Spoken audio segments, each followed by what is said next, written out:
and egg. So, madam, I said, no, I can't.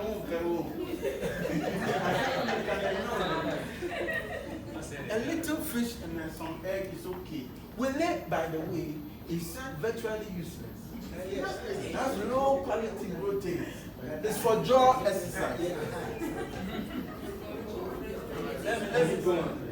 Do not skip. Tell your neighbor, do not skip your meals.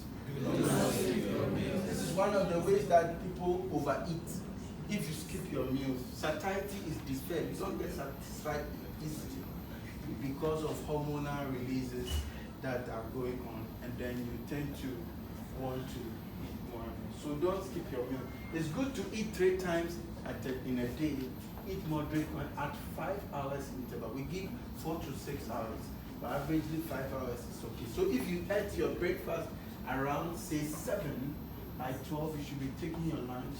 By 5 you should be taking your supper. If you eat breakfast and after 6 hours you are not feeling hungry, chances are that the food you ate was too much. Yes, sir. You understand? The hunger is a sign that your sugars have started dropping. Then you can top up. Remember we said 1 gallon. So try not to skip your meals. People also don't have time they used to eat.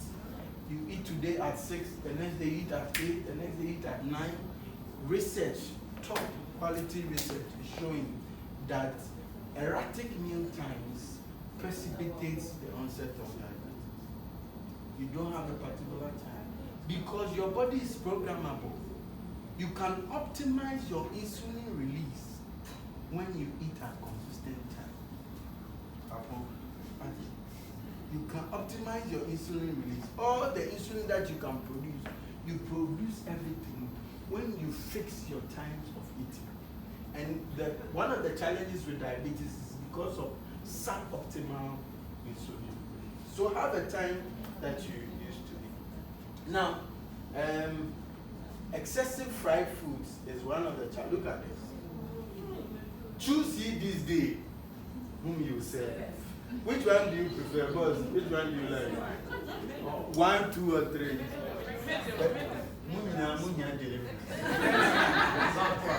You like this one? I say a poor man's food. It's a poor man's life. Look at the amount of meat on this. You understand? And that's how we eat our fufu. We buy fufu 10 cedis, and then we buy a lot of meat. Otinamuho, Akrantianamuho, Sibonam gra, and a friend is zoo. So please, let's learn to reduce the meat intake because that one has saturated fats which will increase the cholesterol. And once at it, you can grill more, you can roast more, you can steam more and fry less. You know, I see a lot of people do this thing. We say that half of your palm is the quantity of fish that you should take at a sitting. So if you do Filippo's tilapia 75 grams, it's too much.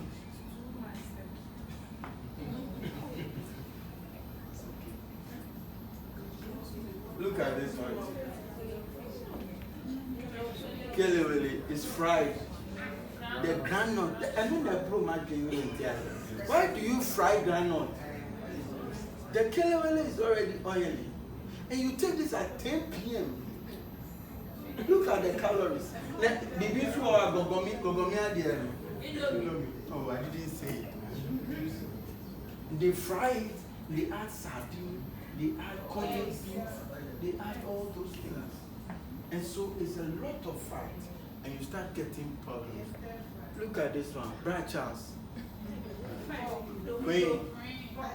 Pork. And the thing is fried though. And then they fry the yam on top. And then look at this green pepper. Nowadays I've seen that they've been frying this green pepper. So triple fries. And that is where the trans fats come. When you fry oil for a long time, the isomer changes, the oil conformation changes from a cis fat to a trans fat. And that we are seeing, in addition to saturated fat, is leading to a lot of cholesterol. So you see people at 25, 30, 35, their cholesterol is going up because we are taking too much fried foods. You understand? Why do you take protein which is fried, carbohydrate which is fried, and the stew is also fried? Yeah, fried Ghana. How do we do it? We put oil in the base, then we cut onions and tomatoes. Yeah, chimusan. Somebody to prepare stew in a big bowl, and they will finish the stew on fire. Oh yeah, no chef, no what kind of stew. You are reheating the oil in the stew. So you have to divide the stew into smaller bits and put them in the freezer. You pick this one, you warm it, and you finish it. Never finish your stew in a bowl. Never do that. Why you fry it? You have finished it. You are reheating the oil. It's going to tend to transfer in your cholesterol. Are you with me? So shallow frying is advised. A little, you finish it. You are not supposed to breathe. You see the way they fry the pork? They put a large pan, oil inside, they fry round one, then they bring another one. They keep using the same oil to fry different. And our mothers do that. And it's not helpful. You don't repeat oils. I said, man, you're on this. Time is up. The more color on your food, the better it is for you. So let's stop these kwan lobby things, black and white. Put some tomatoes there. Put some avocado there. You understand? Increase the colors. It should be at least 3. When you eat, look at the colors on your plate. If it's not more than 3, your nutrition is low. Because the color in food are what we call phytochemicals that are antioxidants. They mop up free radical disease-causing gases from your system, and then they reduce your risk of getting all this hypertension and diabetes and cancer. So increase the color in your food. All these things are colored. Very, very colorful. By the way, this is Sam. Oh, you are culinary people, so you know salmon. The one we call salmon is not salmon. So natural spices, the more you use them, the better for you. I don't want to talk too much about that. Fruits are very good. 2 fruits a day. 2 a day is good. You don't pack 10 mangoes in a packet and say, you are wasting money. Some people will do that. You might give the shirt, and he puts a towel around the neck, and he sits behind it, and then he's just, vitamin C that you want from the food is water soluble. You don't store it that much. You understand? So if you take 10 mangoes, chances are that the body will use just 2, the rest you urinate. So why don't you take 1 in the morning, 1 in the afternoon, 1 in the evening? Yes, and then eat moderately so that you can eat for long. You don't want to live in such a way that when you are 45, 50 years, they will tell you to go and see the dietitian. Then I'll tell you, eat this, don't eat this, eat this, don't eat this. Then you say, dietitian, ma bra pesikasa. I feel I'm in Yesika to me, try my name's You said I shouldn't eat this. Because you didn't learn how to eat moderately from the outset when you started making money. You were abusing it. You understand? So please let's watch. 2 fruits a day. If you take 5 fingers of banana, you are taking 1 bowl of cake.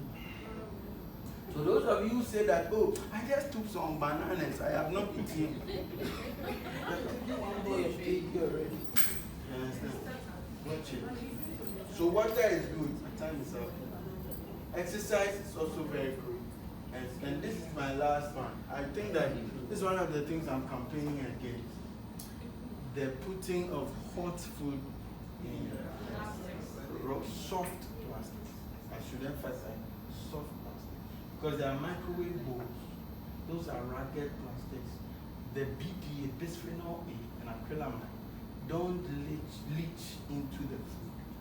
So they are microwave bowls, and you know better that you don't just put any bowl in a microwave. And so our mothers used to use rubber to cover rice. But you have stopped. Haven't you stopped?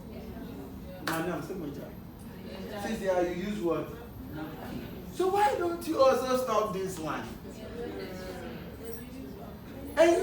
use water habine, or even use a soft plastic and mold it and put it in a nice shirt or something. You know, somebody will go and buy Hausa cocoa in the rubber, and then the morphology of the rubber will change.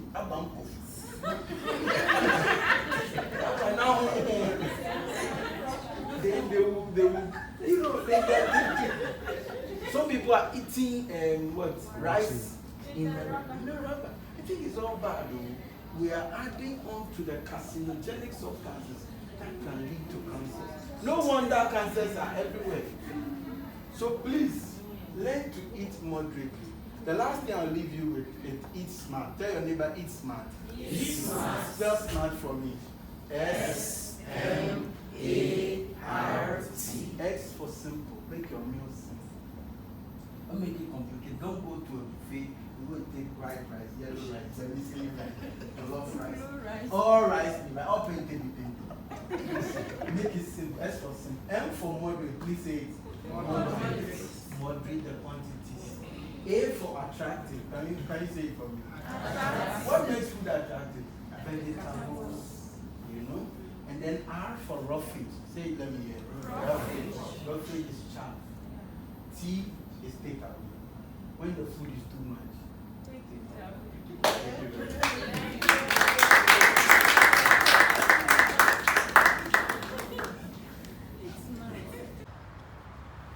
Okay, so Dietitian 1 here, it's a moving big thing, and we're bringing healthy eating to the doorsteps of the corporate workers, and people who are hoteliering and catering must be at the forefront of receiving healthy eating education. Send a bear on between a transfer, one more clients are one better hotel, one more dim kita. It's Dietitian 1 me baha, me ne staff no. A very, very, very, very wonderful talk on healthy eating for chronic disease prevention and management. And you know how we do it. Entertainment, education, edutainment, the warm, the mama. That's how we do. One, we're out like that.